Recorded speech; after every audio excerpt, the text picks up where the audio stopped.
Lupita Ramírez tenía 9 años, pero sus ojos cargaban el cansancio de una vida entera. Aquel día, un martes particularmente sofocante en el centro histórico de la Ciudad de México, el sol parecía determinado a derretir el asfalto y la poca esperanza que le quedaba.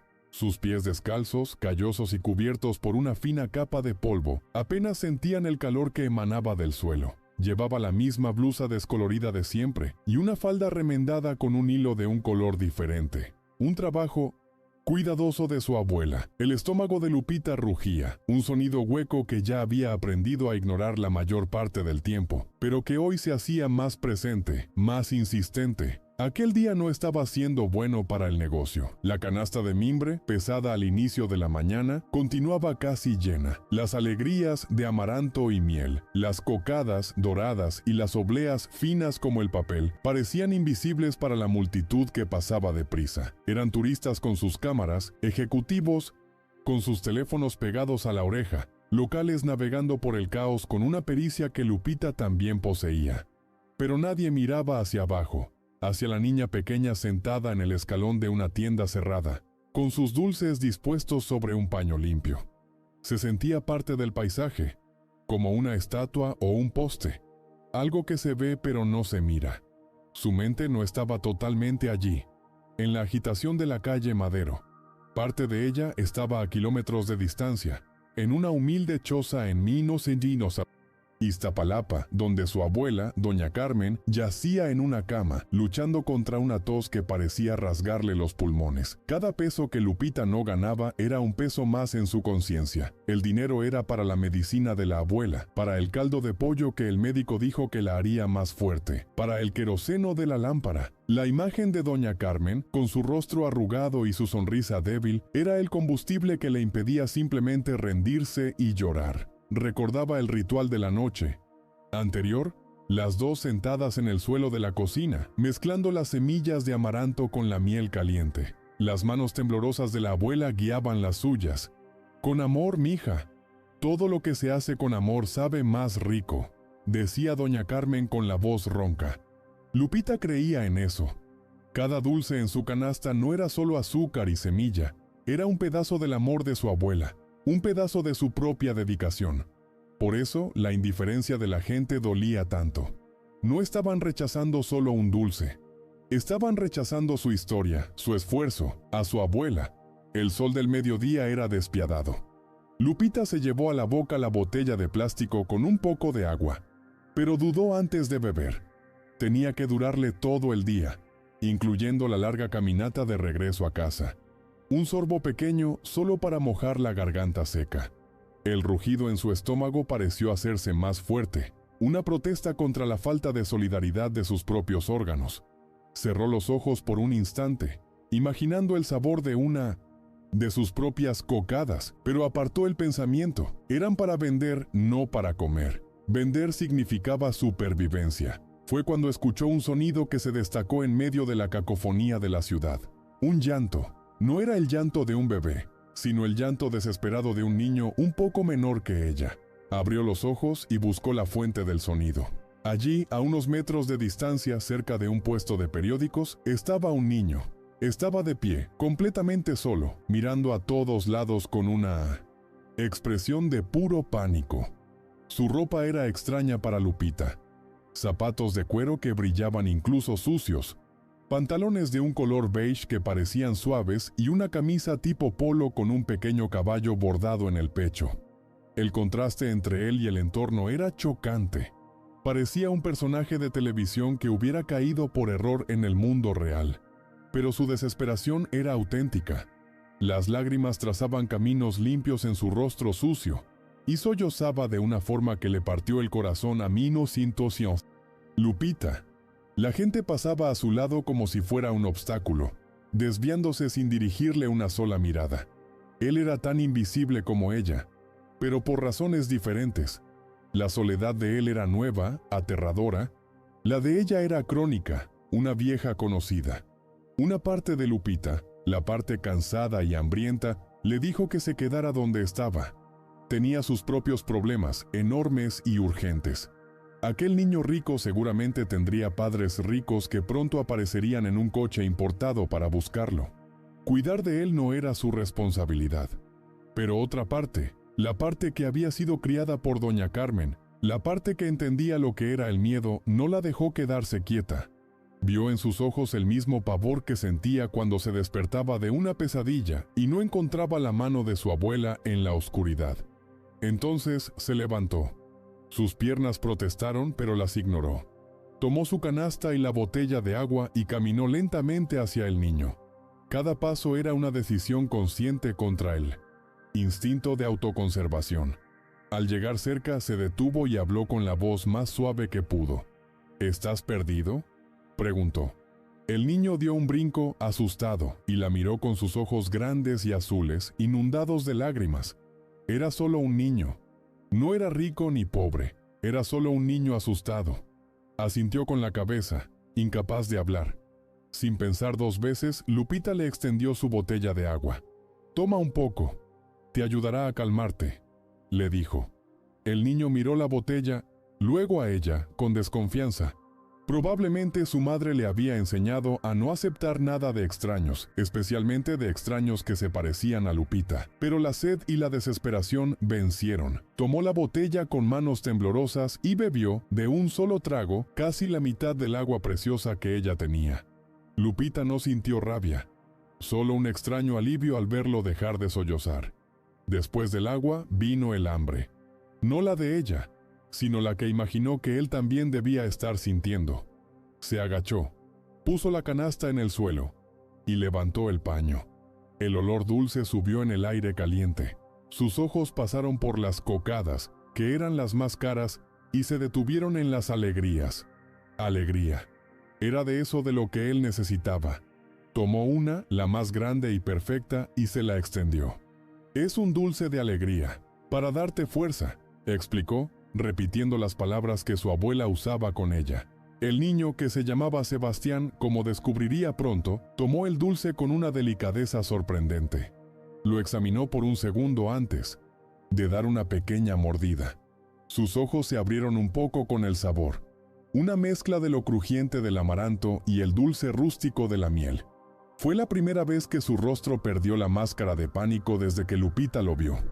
Comió el resto en silencio, y cuando terminó, la miró con una pregunta aterrorizada en los ojos. «¿Me vas a dejar aquí?», susurró. La pregunta golpeó a Lupita con la fuerza de un puñetazo. Era su mayor miedo, ser abandonada, olvidada. Lo miró directamente a los ojos, la niña de 9 años que ya conocía la dureza del mundo, e hizo una promesa que lo cambiaría todo. «No, no te voy a dejar solo. Te ayudaré a encontrar tu casa, lo prometo», dijo. Y en el momento en que las palabras salieron de su boca, se convirtieron en una verdad inquebrantable, un contrato sellado en medio del caos de la ciudad. Se sentaron juntos en el bordillo de la acera, dos pequeñas islas de complicidad en un mar de indiferencia. Lupita comenzó a hacerle preguntas. ¿Dónde vivía? ¿El nombre de la calle? ¿El nombre de su madre? Las respuestas de Sebastián eran un rompecabezas de una realidad que Lupita no podía comprender. «En una casa muy, muy grande», dijo él, «con un jardín que tiene una fuente. Mi mamá se llama Victoria, siempre está hablando de la bolsa de valores». No sabía el nombre de la calle, solo que el chofer, Jorge, siempre sabía el camino. La mención a un chofer particular fue la pieza que confirmó lo que su ropa ya gritaba. No solo era rico, pertenecía a otros universo. Un universo con casas grandes, jardines y choferes.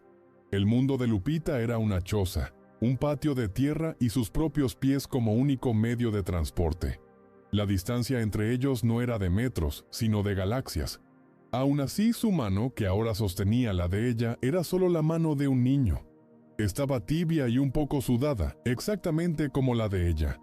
El siguiente pensamiento lógico para Lupita fue buscar a la policía.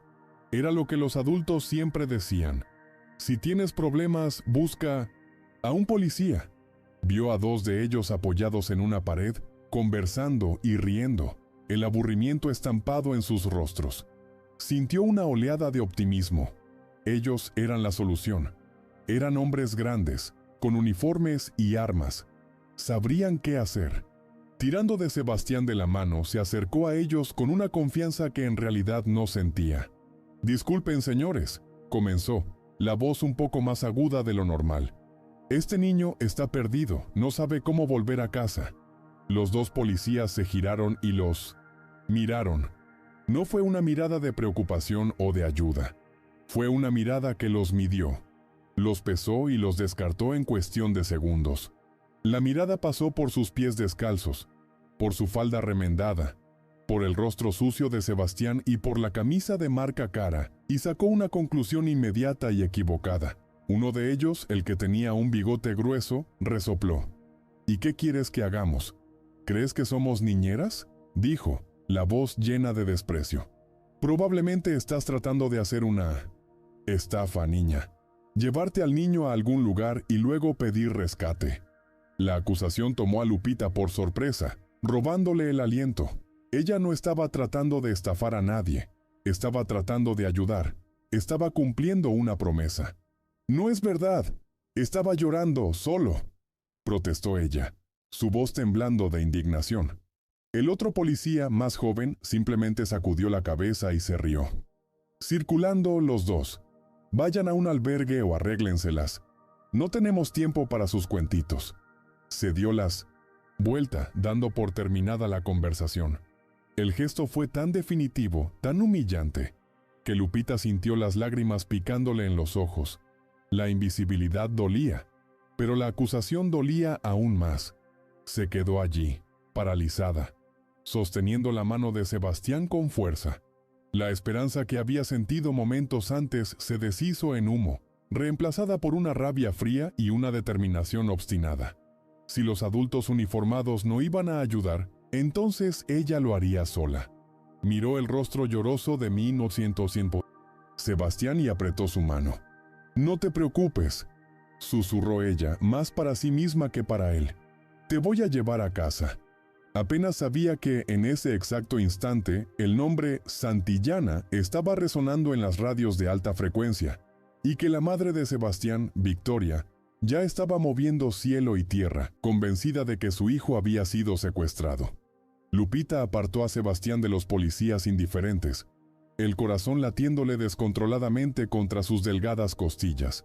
Una oleada de calor le subió por el rostro, una mezcla de vergüenza y una rabia que raramente sentía. Aquel desprecio en la mirada del policía era algo que conocía, pero nunca se lo habían arrojado a la cara con tanta crueldad. En ese momento ya no se sentía de 9 años. Se sentía mayor, cargando un peso que ninguna niña debería conocer. La lección era clara y amarga. Los adultos con uniformes no eran sus amigos. No eran amigos de niñas como ella. Sebastián, por otro lado, parecía haberse encogido. El encuentro con la autoridad lo había aterrorizado, pero el rechazo de ellos lo dejó confundido. Sostenía la mano de Lupita como si fuera lo único sólido en el mundo. «¿Por qué no les gustamos?», preguntó la voz temblorosa, mirando a Lupita en busca de una respuesta que tuviera sentido. Lupita tragó saliva. ¿Cómo explicar un prejuicio que ni ella entendía por completo?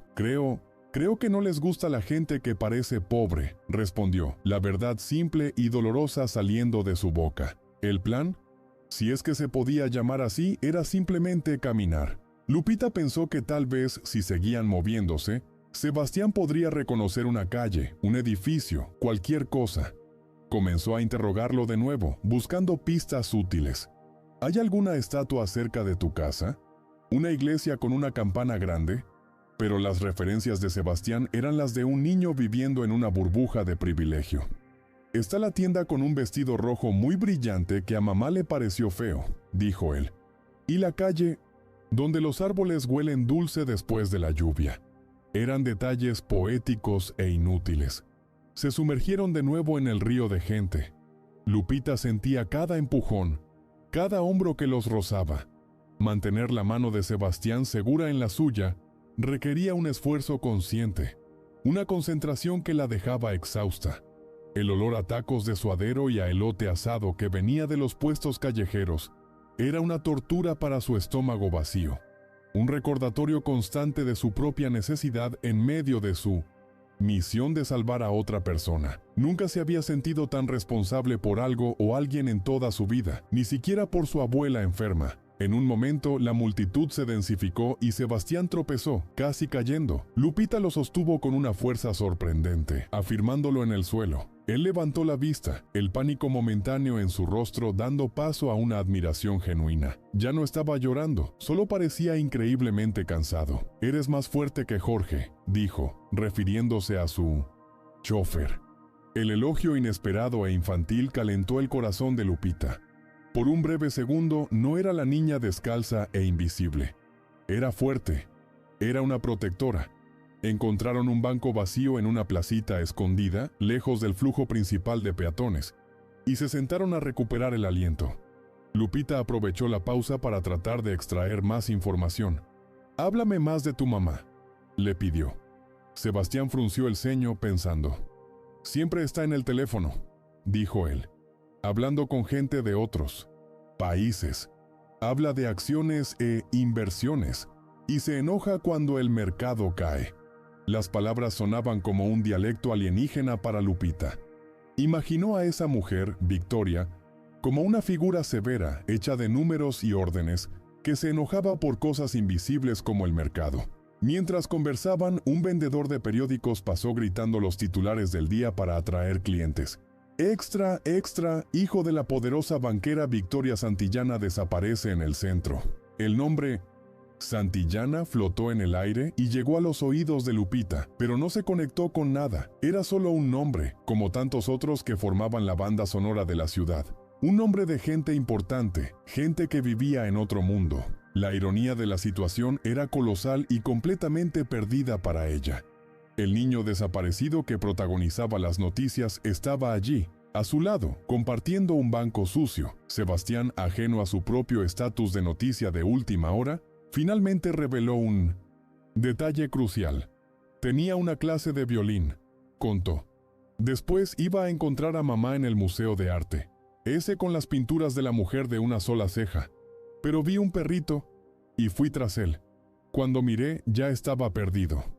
La información encendió una pequeña llama de esperanza en Lupita. ¿Un museo? ¿El museo de Frida Kahlo? No, ese estaba lejos. ¿El de Bellas Artes? Tal vez. Era una pista, la primera pista real que tenían. En ese mismo instante, como para subrayar la urgencia de la Somos-Sin situación, una patrulla de la policía pasó a toda velocidad por la calle adyacente, la sirena cortando el aire. Poco después, otra. El sonido agudo hizo que Lupita se encogiera. Había una tensión en el aire, una electricidad que no estaba allí por la mañana. Instintivamente acercó a Sebastián a ella. La ciudad, que ya era un lugar peligroso para ella, de repente parecía un campo minado. Cada esquina parecía esconder una amenaza que no podía nombrar. Fue entonces cuando la pieza final del rompecabezas encajó. Tratando de calmarlo, volvió a preguntar sobre su casa. «¿Cómo es el portón?», insistió. Sebastián pensó por un momento y su rostro se iluminó. «Es negro. Un portón negro muy grande, con una S dorada en el medio. S de Santillana», dijo, con un orgullo infantil que contrastaba con la gravedad de la situación. Santillana, el nombre del periódico, el nombre de la banquera. El corazón de Lupita se detuvo por un segundo y luego comenzó a latir descompasadamente. Era él. Estaba sosteniendo la mano del niño más buscado de la Ciudad de México. El pánico fue como una ola de agua helada. Las palabras del policía volvieron a su mente, nítidas y crueles. Tratando de hacer una estafa. Pedir rescate. Ya no era una posibilidad vaga, ahora era una certeza. Era exactamente eso lo que pensarían. La policía no solo estaba buscando a Sebastián para ayudarlo, estaban cazando a un presunto secuestrador. Y ese secuestrador, a los ojos de ellos, era ella, una niña de la calle, pobre y sucia, con el hijo de una de las mujeres más poderosas del país. Su buena acción se había convertido en un crimen. Miró a Sebastián, que ahora tarareaba una melodía desafinada, completamente ajeno a la tormenta que se formaba a su alrededor. Él confiaba en ella, la promesa que le había hecho en la calle Madero. No te voy a dejar solo, resonaba en su cabeza, pero ahora con un tono siniestro. Si lo dejaba allí, sería una traición. Si se quedaba con él, estaría caminando directamente hacia una trampa. No había salida fácil, no había elección segura. Cada camino parecía llevar al desastre. En su confusión y miedo pensó en su abuela. ¿Qué haría doña Carmen? La respuesta era simple e inquebrantable. Su abuela, con toda su fragilidad, poseía una brújula moral de acero. Haz lo correcto, mija, aunque el mundo entero diga que está mal. Lo correcto era llevar a Sebastián de vuelta con su madre. El problema era cómo. Ir a la policía estaba fuera de discusión. Las Sings arrestarían antes de que pudiera decir una palabra. Necesitaba otro plan. La idea del museo volvió. El Museo de Bellas Artes. Era su única oportunidad. Si lograban llegar allí, tal vez su madre todavía estaría cerca, buscando. Si Lupita le entregaba a Sebastián directamente a ella, la mujer vería con sus propios ojos que él estaba a salvo, que ella solo quería ayudar. Tenía que funcionar. Era un plan desesperado, construido sobre un tal vez, pero era todo lo que tenía. Ya no había espacio para el miedo. Se levantó de un salto, el cuerpo tenso con una energía que provenía del puro pavor. «Sebastián, vámonos», dijo, forzando la voz para que sonara firme y segura. «Creo que ahora sé dónde está el museo». El niño la miró, sus ojos azules brillando con una fe inquebrantable, y tomó su mano sin dudar. Al volver a la multitud, Lupita ya no se sentía como una vendedora de dulces. Se sentía como una fugitiva, casada en su propia ciudad. Cada sirena a lo lejos parecía estar llamando su nombre. Mientras tanto, a varios kilómetros de allí, en una oficina de lujo con paredes de cristal y vistas a la ciudad, Victoria Santillana caminaba de un lado a otro como un animal enjaulado. El aire acondicionado estaba al máximo, pero el ambiente era febril. La sala estaba llena de asistentes, abogados y jefes de su seguridad privada, todos hablando en voz baja, con miedo de atraer su ira. El rostro de Victoria era una máscara de hielo, pero por debajo el terror de una madre la consumía. Su hijo, su única vulnerabilidad, había desaparecido. Uno de sus guardias de seguridad, un hombre llamado Ramos, se acercó con cautela, sosteniendo una tableta. «Señora Santillana, tenemos una imagen, una cámara de la calle cerca de donde el chofer lo perdió de vista», dijo. «Fue visto con una niña, una vendedora ambulante». Giró la tableta hacia ella. La imagen era granulada, en blanco y negro, pero lo suficientemente clara. Mostraba a su Sebastián, su niño inmaculado, sosteniendo la mano de una niñita delgada, descalza y de aspecto sucio. La visión no provocó en Victoria ningún sentimiento de alivio. No había esperanza de que su hijo hubiera encontrado un alma buena. Lo que sintió fue una furia primordial, una repulsión que le subió desde la boca del estómago. Una niña de la calle. Para Victoria, esa palabra contenía toda la basura del mundo que había luchado con uñas y dientes para dejar atrás. Esa niña no era una niña, era un buitre, un parásito de la acera, exactamente como la gente que despreciaba y temía. Su cerebro, entrenado para ver lo peor en los otros como mecanismo de supervivencia, construyó la narrativa instantáneamente. La niña había engañado a Sebastián. Lo había atraído lejos con alguna historia triste. Lo estaba escondiendo en algún agujero inmundo, planeando el momento perfecto para llamar y exigir un rescate que sangraría el imperio Santillana. Era la personificación de su mayor miedo. La pobreza no era solo una condición, era una enfermedad moral que buscaba contaminar y destruir todo lo que ella había construido. «Quiero a esa niña», siseó. La voz tan baja y afilada que hizo que Ramos retrocediera un paso. «Ahora, emitan una alerta de secuestro a la policía y a la prensa. Usen su foto. Quiero el rostro inmundo de esa mocosa en todos los teléfonos móviles y televisores del país. Ofrezcan una recompensa. 100,000 pesos. No, 500,000. La quiero a ella. Y quiero a mi hijo. Y no me interesa lo que tengan que hacer para conseguirlo».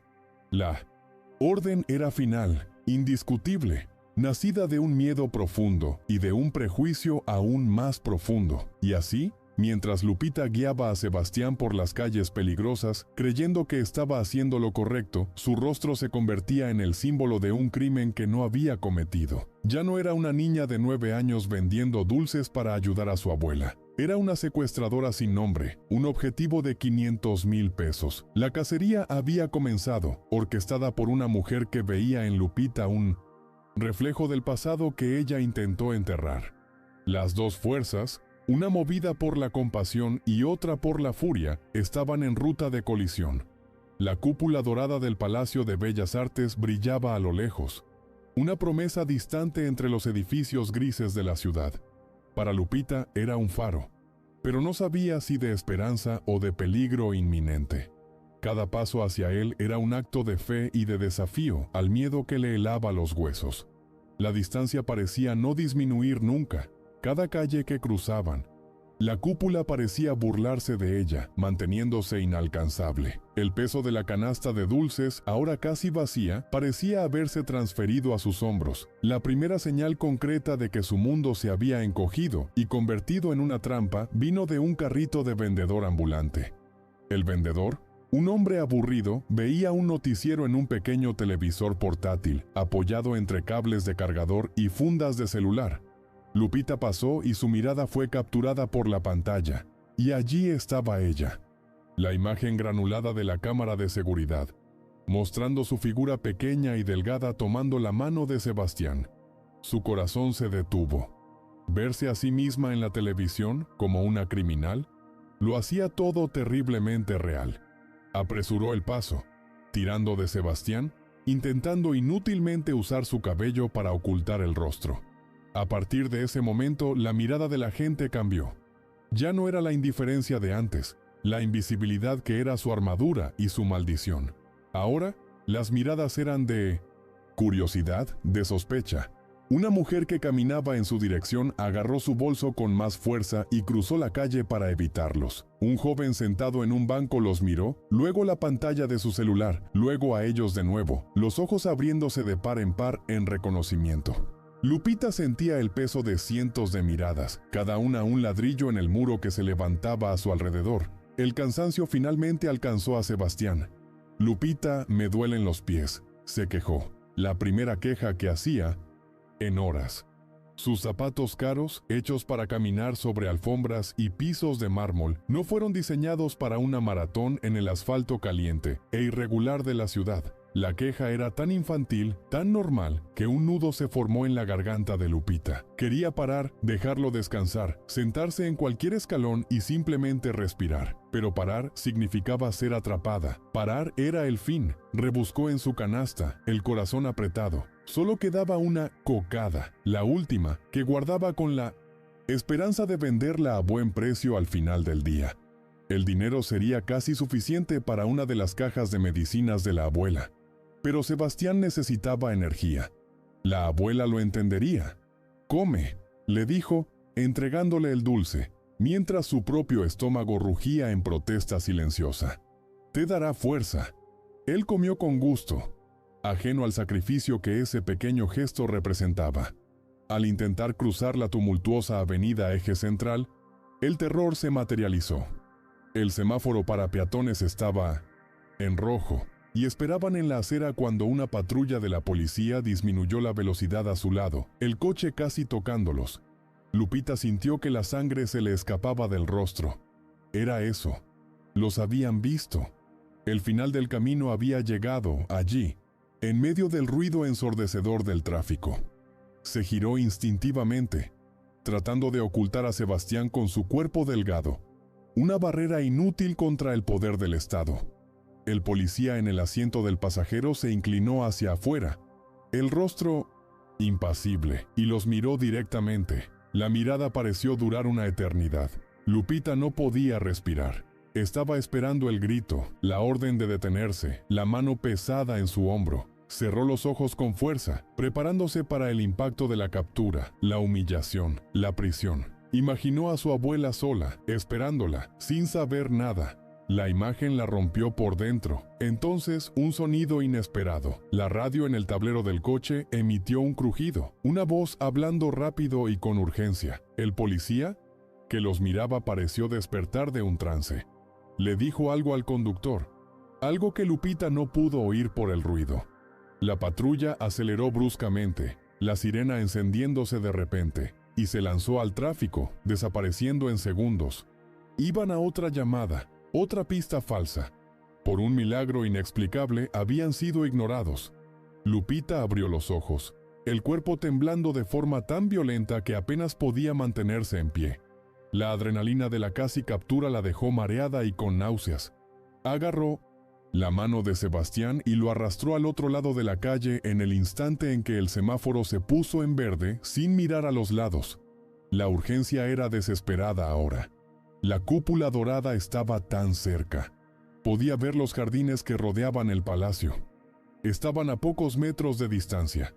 Sebastián, que no entendía la fuente del terror de Lupita, pero lo sentía irradiar de ella como el calor del asfalto, apretó su mano.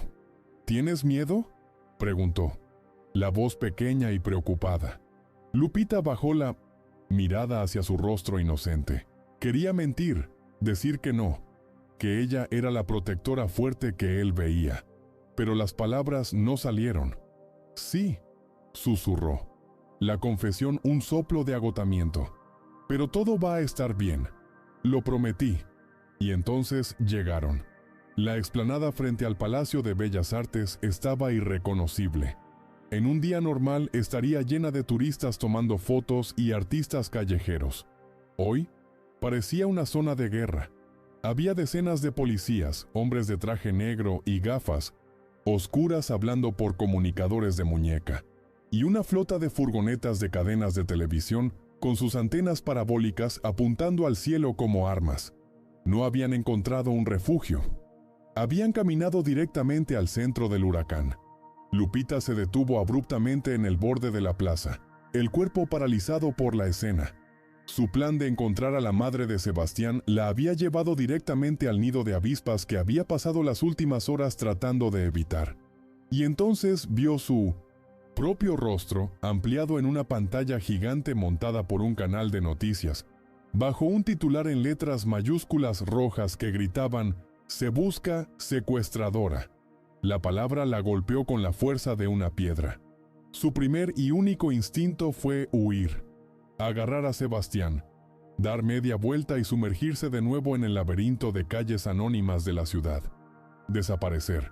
Pero era demasiado tarde. Sebastián, siguiendo su mirada, vio el caos y por primera vez pareció entender que todo aquello era por él, y en medio de la multitud de uniformes y trajes, la vio. Una mujer alta, de traje impecable, el rostro pálido y tenso, gesticulando bruscamente a un comandante de la policía. «¡Mamá!», gritó. El grito agudo de un niño cortó la tensión de la plaza como un cuchillo. El murmullo de la multitud cesó. Todas las cabezas, todas las miradas, todas las cámaras se giraron en su dirección. Victoria Santillana se dio la vuelta como si hubiera recibido una descarga eléctrica, sus ojos barriendo la multitud hasta encontrar el punto de origen del sonido. Vio a su hijo, sucio, exhausto, pero entero, vivo. Una ola de alivio puro, animal, rompió la máscara de hielo en su rostro. Sebastián soltó la mano de Lupita y corrió. No dudó. Cruzó la explanada como una pequeña bala de cañón, impulsado por el deseo primordial de volver a casa. Se estrelló contra las piernas de su madre con un impacto que casi la derribó. «¡Mamá! ¡Te encontré!». Victoria cayó de rodillas, sin importarle la tela cara de Bimbo y entonces sí, su ropa o el polvo del suelo. Lo abrazó con una fuerza desesperada, casi violenta, el cuerpo temblando en sollozos silenciosos. Por un instante, Lupita quedó olvidada en el borde de la plaza, una espectadora invisible de la escena que ella misma había hecho posible. El alivio se apoderó de ella, un alivio tan profundo que la dejó débil. Se acabó. Lo había conseguido. Cumplió su promesa. Lo llevó de vuelta. Una sonrisa pequeña y cansada brotó en sus labios. Ahora podía finalmente irse. Podía volver a Iztapalapa con su abuela. Su papel en esa historia había terminado. Victoria sostuvo el rostro de Sebastián entre sus manos, examinando cada centímetro de él, buscando rasguños, traumas. «Mi amor, mi hijo. ¿Qué pasó? ¿Esa mujer te hizo daño? Su voz estaba embargada, llena de la emoción que normalmente mantenía bajo 7 llaves. Sebastián, radiante de felicidad, simplemente negó con la cabeza enérgicamente. «No, mamá, ella me salvó. Se llama Lupita. Me dio agua y un dulce cuando tenía miedo». Con una sonrisa enorme en el rostro, se giró y señaló en dirección a Lupita, que todavía estaba parada, observándolos a distancia. «Es ella, mamá, allí». Los ojos de Victoria siguieron el dedo de su hijo. Su mirada, que por un momento fugaz contenía el calor del amor materno, se posó sobre la figura pequeña y descalza, y el calor se extinguió, reemplazado por un hielo cortante. Todo su prejuicio, toda su rabia contenida, toda su visión del mundo, encontraron un objetivo. Aquella no era una salvadora, era la depredadora que había imaginado.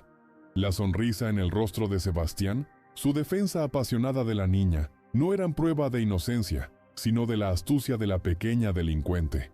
Debía haberle llenado la cabeza de mentiras, haciéndose la amiga para ejecutar su sórdido plan. El alivio de Victoria se transformó en una furia justiciera, una necesidad abrumadora de castigar, de erradicar esa amenaza. Se levantó, majestuosa y terrible en su ira, tirando de un Sebastián confundido detrás de ella, como si lo protegiera de un animal venenoso.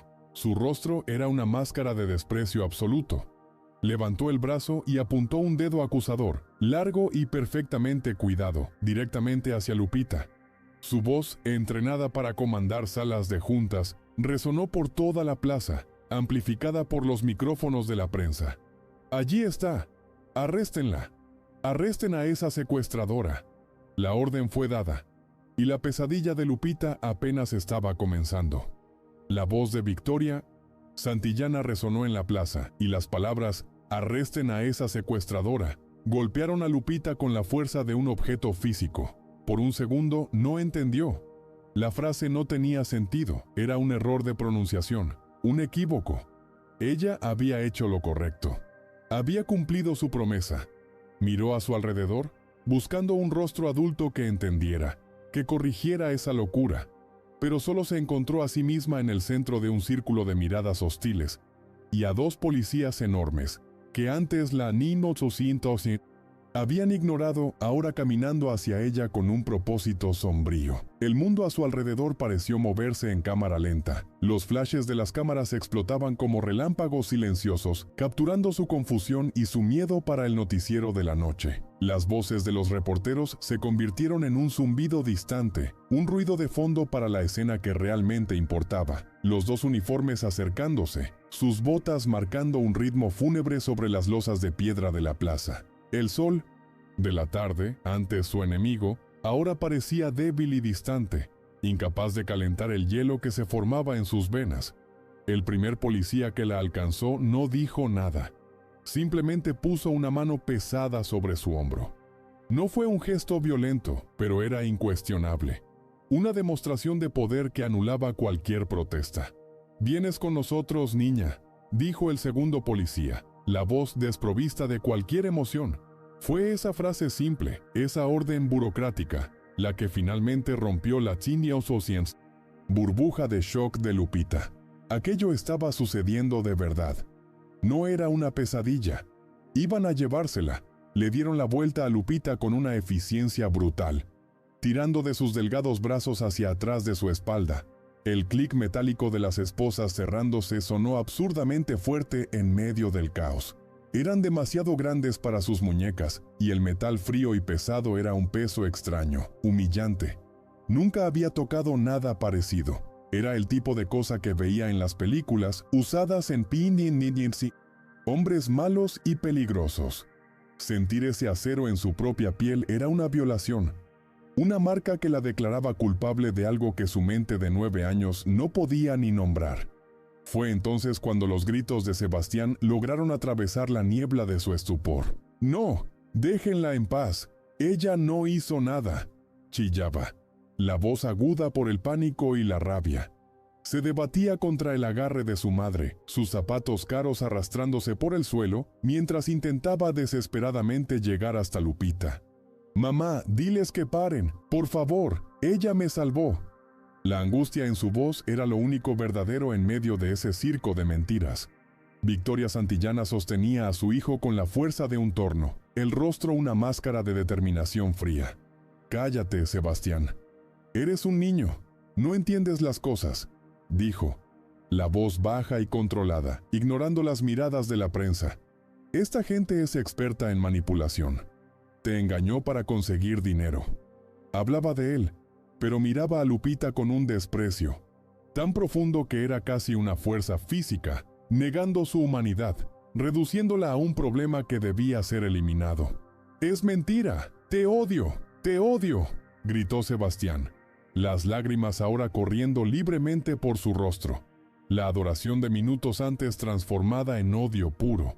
Empezó a patear y a luchar con la furia de un animal atrapado, pero para Victoria era solo una rabieta, una prueba más de cómo la mente de su hijo había sido envenenada por la influencia de la calle. Su cruzada para salvarlo la había vuelto sorda a la verdad que él gritaba. Los policías comenzaron a guiar a Lupita a través de la multitud. Los reporteros se aglomeraron a su alrededor como un enjambre de abejas, empujando micrófonos y cámaras en su rostro. «¿Por qué lo secuestraste? ¿Eres parte de una banda? ¿Cuánto dinero ibas a pedir de rescate?» Las preguntas eran un bombardeo de absurdos. No podía formar una respuesta. Lo único que podía hacer era bajar la cabeza, dejar que el cabello sucio sentía cayera sobre el rostro y dejarse llevar. Victoria observó la escena, la barbilla en alto, con una expresión de sombría satisfacción. En su mente se estaba haciendo justicia, el orden natural del mundo, donde ella estaba en la cima y gente como Lupita en el fondo, estaba siendo restaurado. Había protegido su legado, su familia, de la contaminación de la pobreza. Los sollozos histéricos de su propio hijo eran un daño colateral aceptable en la guerra que libraba todos los días. Mientras la Ninotsintesia empujaban hacia una patrulla, Lupita se arriesgó a echar una última mirada hacia atrás. La imagen que vio se le grabaría en la mente para siempre. Sebastián caído en el suelo, sollozando de forma descontrolada, y su madre de pie a su lado, sin inclinarse para consolarlo, sino mirándola a ella, a Lupita, con una mirada de triunfo. El niño que había salvado estaba perdido de nuevo, pero esta vez, la jaula era su propia madre. El interior de la patrulla era un mundo aparte. Olía a sudor viejo y a un producto de limpieza barato que no lograba disfrazar el olor a desesperación de todos los que se habían sentado allí. La puerta se cerró con un sonido pesado, definitivo, y la encerró en una pequeña jaula de metal y acrílico. Afuera, la ciudad pasaba por la ventanilla como una película borrosa, pero aquí dentro el tiempo parecía haberse detenido. Hacía calor, era sofocante, claustrofóbico. El trayecto se hizo en silencio, al menos para ella. Los dos policías de adelante hablaban sobre el resultado de un partido de fútbol, sobre lo que iban a cenar. La existencia de ella en el asiento trasero era irrelevante. No era una niña asustada que necesitaba consuelo. Era un procedimiento, un trozo de papeleo ambulante que necesitaba ser procesado y archivado. Su individualidad, su historia, había sido borrada en el momento en que las esposas se cerraron. La delegación era un edificio feo y gris, con pasillos largos iluminados por lámparas fluorescentes que zumbaban como insectos enfermos. El olor a moho y a café recalentado flotaba en el aire. Las paredes desconchadas parecían sudar bajo la luz fría. La gente que pasaba, otros policías y civiles, la miraban con una curiosidad morbosa. La niña secuestradora. La criminal de 9 años. Era una atracción de circo. La llevaron a una pequeña sala donde un hombre malhumorado le tomó las manos y, una por una, presionó las yemas de sus dedos en una almohadilla de tinta negra y luego en un formulario de papel. La tinta manchó sus manos, metiéndose en cada línea de su piel. Se sentía como una marca permanente, un bautismo en el mundo del crimen. Observó todo con los ojos secos. El shock había construido una presa dentro de ella, y las lágrimas no podían pasar. Un policía tomó su canasta de mimbre, el último vínculo con su abuela, con su vida normal. Vació los dulces restantes sobre una mesa y luego metió la canasta vacía y el paño en una gran bolsa de plástico transparente. Encima pegó una etiqueta donde escribió: prueba, ver. Las alegrías de su abuela, hechas con tanto amor, ser tratadas como evidencia de un crimen, fue la gota que colmó el vaso. Una única lágrima, caliente y solitaria, finalmente rompió la presa y descendió por su rostro sucio. Finalmente, el final del viaje. Un guardia abrió una pesada puerta de metal que chirrió en protesta. La empujó ligeramente hacia adentro y la puerta se cerró con un estruendo que retumbó en las paredes de concreto. El sonido del cerrojo deslizándose fue el sonido más solitario que Lupita había oído jamás. Era el sonido del mundo cerrándose por fuera. La celda era una caja de concreto, fría, desnuda, impersonal. Había una losa de cemento que debía ser la cama y un inodoro de metal en la esquina. El olor a desinfectante intentaba, sin éxito, enmascarar el olor a tristeza que impregnaba las paredes. Una ventana alta y enrejada mostraba solo un rectángulo de cielo que ya comenzaba a oscurecer. El día que había comenzado bajo un sol abrasador, estaba terminando en 1900. La oscuridad fría. Se sentó en el borde de la losa de cemento. El frío le subió por el cuerpo, pero apenas lo sintió. Le habían quitado las esposas, pero sus muñecas todavía ardían, como si el metal hubiera dejado una quemadura fantasma. Tenía 9 años y estaba en una prisión. La frase se repetía en su mente, pero no tenía sentido. Era como intentar sumar 2 palabras. El resultado era solo confusión y vacío. Poco a poco, el entumecimiento protector comenzó a disiparse, y lo que vino en su lugar fue una ola de pánico tan abrumadora que la dejó sin aliento. Estaba sola, completa, irremediablemente sola. Pero no fue su propio miedo lo que la rompió. Fue la imagen de su abuela, doña Carmen, sola en la choza en Iztapalapa, esperándola. Su abuela estaría en la puerta ahora, mirando hacia la calle de tierra, preguntándose por qué tardaba tanto. Estaría preocupada. Su tos empeoraría con la noche fría.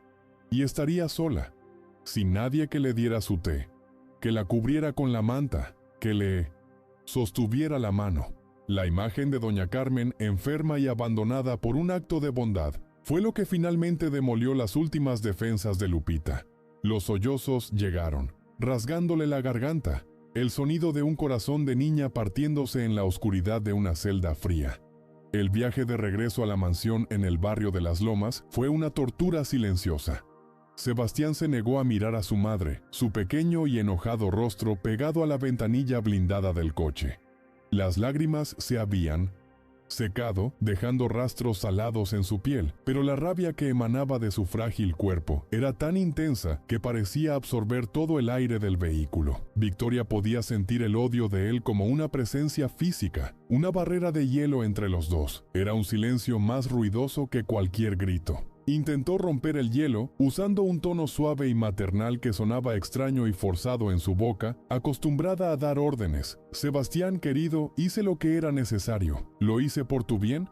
Para protegerte de ese tipo de gente, dijo, creyendo genuinamente en cada palabra. En su mente, la crueldad era una herramienta necesaria de protección. Un muro que construía alrededor de su hijo para aislarlo de la fealdad del mundo que ella conocía tan bien. Por primera vez desde que entraron en el coche, Sebastián se giró hacia ella. Sus ojos azules, normalmente tan dóciles, ardían con una furia adulta que ella nunca había visto. «No me protegiste», dijo, la voz baja y firme, sin el temblor del llanto. «Arrestaste a la única persona que fue buena conmigo hoy. A mi única amiga. No eres una protectora, eres mala». La acusación simple y directa la golpeó con más fuerza que la caída de cualquier índice de la bolsa. Al llegar, los portones de hierro con la S dorada se abrieron a un mundo de perfección estéril. El personal de servicio estaba alineado en el vestíbulo, sus rostros expresando un alivio contenido. Pero la atmósfera en la casa no era de celebración, sino de funeral. Sebastián bajó del coche y marchó por la puerta principal sin decir una palabra. Subió la escalinata de mármol y cerró de un portazo la puerta de su habitación. El sonido retumbó en la casa silenciosa como un disparo. Victoria se quedó sola en medio del vestíbulo gigantesco. rodeada por el lujo por el que tanto había luchado para conquistar. El alivio de tener a su hijo de vuelta se había agriado, transformándose en un resentimiento amargo y confuso. La gratitud que esperaba, los abrazos, la reafirmación de que ella era su salvadora. Todo había sido reemplazado por el odio de él. Había ganado la batalla en la plaza, pero sentía que estaba perdiendo la guerra dentro de su propia casa. Aquella victoria tenía el sabor de las cenizas. Mientras Victoria se ahogaba en su silencio, el mundo exterior explotaba en sonido y furia. Los vídeos de la plaza se habían extendido por internet con la velocidad de un incendio. Imágenes temblorosas de teléfonos móviles y grabaciones profesionales de 1900. Noticieros mostraban la misma narrativa irresistible. La banquera despiadada, con su traje caro, mandando arrestar a una niña descalza, mientras su propio hijo, el supuesto rescatado, gritaba desesperadamente que ella era su heroína. La historia era simple, poderosa y devastadora para la imagen de Victoria. Los hashtags se hicieron virales en Twitter y Facebook. Justicia para Lupita estaba en primer lugar en las tendencias de México. Justo detrás venían La Dama de Hierro, un apodo peyorativo que se le pegó al instante, y Lacinos el Niño Valiente, celebrando el coraje de Sebastián. La narrativa que Victoria había intentado controlar con su poder y dinero se le había escapado de las manos. El público no veía a una secuestradora siendo arrestada. Veía a una niña pobre siendo aplastada por una aristócrata cruel. Los comentarios en las redes sociales y en los portales de noticias eran un diluvio de indignación. Esa mujer no tiene corazón. El niño sabe la verdad. Escúchenlo. El dinero no compra la clase ni la decencia. La foto del rostro asustado de Lupita, que la policía había difundido como el de una sospechosa, ahora era un estandarte, un símbolo de la inocencia oprimida. La opinión pública, un monstruo que Victoria siempre había despreciado, se estaba volviendo en su contra. El equipo de relaciones públicas del Banco Santillana entró en pánico. El teléfono de Victoria no paraba de vibrar. Eran llamadas de miembros del consejo, de inversores preocupados, de políticos que ella financiaba. El nombre Santillana, que había pulido hasta convertirlo en sinónimo de poder y éxito, estaba siendo arrastrado por el fango. La crisis de imagen se estaba transformando rápidamente en una crisis financiera. El escándalo tenía un precio, y la cuenta estaba llegando. Una asistente joven y valiente se atrevió a acercarse a ella en el vestíbulo. «Señora Santillana», comenzó, la voz temblorosa. «Los vídeos, la historia, se ha invertido. La gente está en su contra. Están del lado de la niña». Victoria fulminó a la joven con la mirada. En su arrogancia no le importaba lo que pensara la masa anónima. Ella tenía razón, y eso era todo lo que importaba. Pero una semilla de miedo, un miedo que no sentía desde hacía mucho tiempo, comenzó a brotar en su pecho. Fue en ese momento cuando la puerta de la habitación de Sebastián se abrió. Apareció en lo alto de la escalera. Ya no lloraba. Su rostro estaba tranquilo, pero con una determinación fría y adulta que la dejó helada. Era una miniatura de ella misma, una voluntad de hierro que reconocía. Llevaba una pequeña mochila azul en la espalda, la misma que usaba para la escuela. «Me voy», anunció, su voz resonando en el silencio del mármol. «No quiero vivir en la casa de una persona mala, y no quiero ser tu hijo si eres así». Victoria se quedó sin palabras, en shock. Aquel no era su niño dócil, era un extraño, un rebelde que se había formado en pocas horas, forjado en la injusticia que había presenciado. «Vas a llamar a la policía ahora», continuó Sebastián, bajando las escaleras lentamente, cada paso una afirmación de su poder recién descubierto. «Vas a retirar los cargos contra Lupita, vas a pedirle disculpas y vas a ordenar que la saquen de ese lugar horrible. Ahora». No estaba pidiendo, no estaba suplicando, estaba dando una orden. Victoria intentó recuperar el control, soltando una risa seca y sin humor. «No seas ridículo, Sebastián. Eres un niño, no sabes lo que dices, no vas a ninguna parte». Pero vio en sus ojos que no era un farol. Hablaba en serio. El control absoluto que siempre había tenido sobre él, el pilar de su universo emocional, se estaba deshaciendo en polvo. Entonces asestó el golpe final, el más cruel y eficaz posible. Si no lo haces, me escaparé de verdad. Encontraré a uno de esos reporteros de la plaza y se lo contaré todo. Diré que mentiste y que arrestaste a una niña inocente. Y le diré a todo el mundo que ya no soy un Santillana y que nunca, nunca más volveré a hablar contigo. La amenaza de usar su propio nombre, su mayor orgullo, como un arma para destruirla públicamente, la golpeó como un rayo. El ultimátum quedó suspendido en el aire, una declaración de guerra civil dentro de los muros de su fortaleza. Todo lo que había construido, el imperio, la reputación, el poder, había sido, en última instancia, para él, para darle la seguridad y la fuerza que ella nunca había tenido. Y ahora, él estaba usando esa misma fuerza en su contra, amenazando con quemarlo, todo hasta los cimientos. La ironía era abrumadora. El mundo cuidadosamente arquitectado de Victoria comenzó a derrumbarse. El rostro de Lupita, pequeño y asustado, se superpuso al rostro de su hijo, resuelto y acusador. Eran un ejército de dos contra ella. La certeza inquebrantable que había sentido en la plaza se transformó en un pánico vertiginoso. Estaba perdiendo el control. Y para Victoria Santillana, perder el control era lo mismo que morir. Y fue en ese momento de presión insoportable que los fantasmas que mantenía encadenados en el sótano de su memoria derribaron la puerta. El miedo crudo y desesperado de su propio pasado, de una infancia que había intentado borrar con dinero y poder, salió a la superficie. La memoria no era solo un recuerdo, era una herida abierta, que nunca había cicatrizado y que ahora se infectaba.